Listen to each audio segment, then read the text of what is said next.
What's up guys, TopTierYugioh here, and today I want to share with you guys a conversation that I had with my friend Alan, and you guys should all know Alan by now. He's been on the channel so many different times, but we were talking the other day about Nationals. You guys know the North American WCQ is next week, and we really just want to top nats, we want to improve our games, and really in general, we want to win every single event we go to, but we're really talking about how we can go about this, what we can do to improve, and Alan told me something very interesting.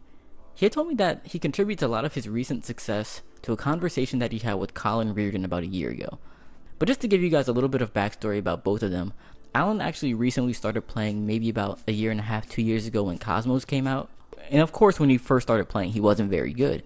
But it really wasn't until this year, 2017, that he started seeing some good results.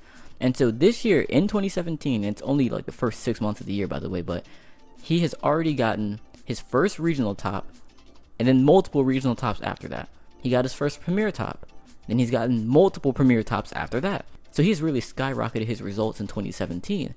And so I was asking him, like, what have you done to improve this much in such a short amount of time?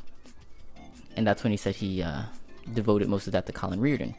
And Colin Reardon is a very good player in our area. He has multiple regional tops, multiple premier tops. He's a very good player. And there was a point last year where he had topped a bunch of regionals in a row, and he actually did a deck profile for House of Champions. I'll put a link to that like in the screen in the description.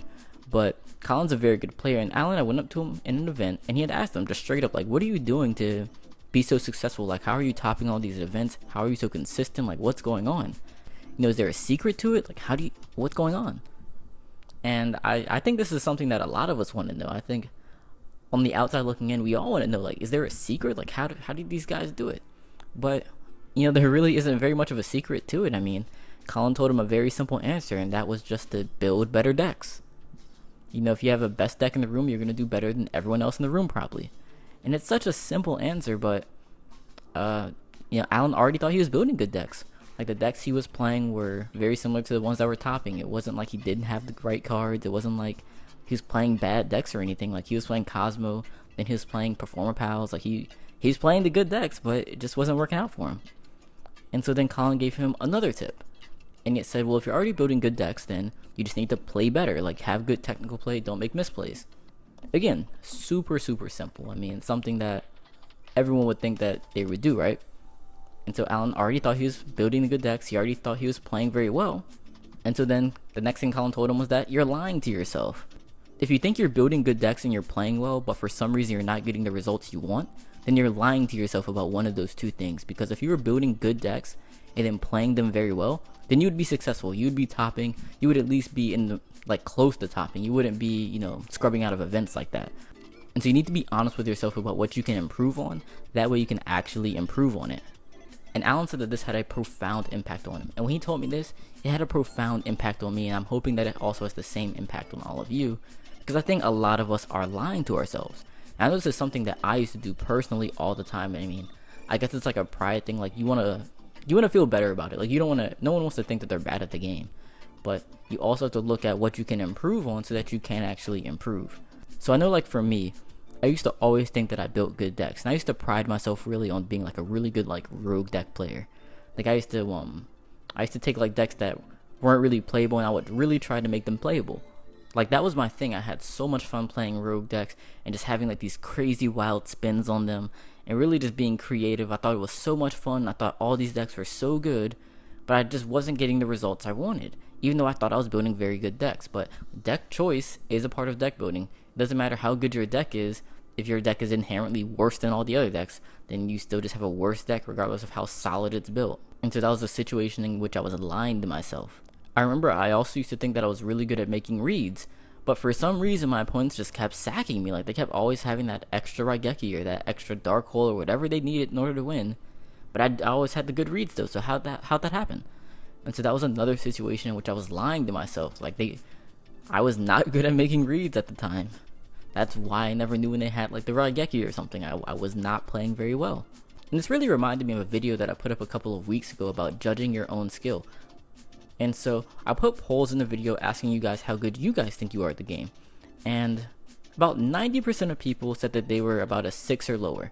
So only about 10% of people had more than a single regional top 8, objectively. But But then when looking at their skills subjectively, like looking at it based on how they go about the game, pretty much how they play, like what individual skills they have, a lot of people, about 30% of people, said that they were above a 7.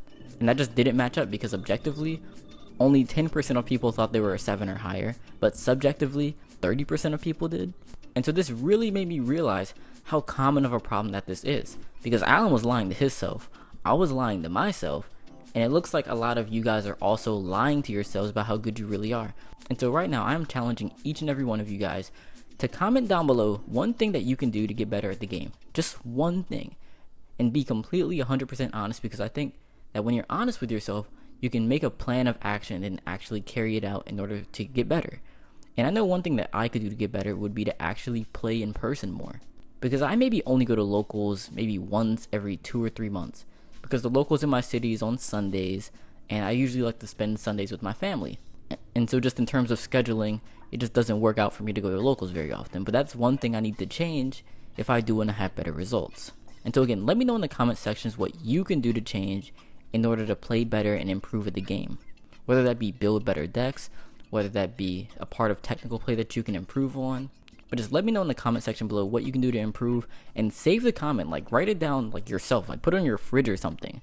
But I want you guys to remember this so that you can actually carry it out and then get better at the game.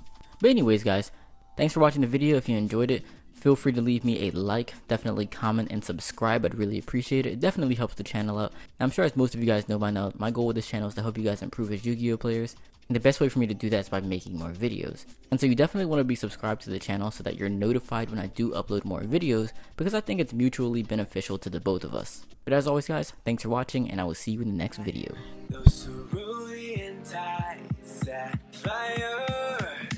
Sapphire,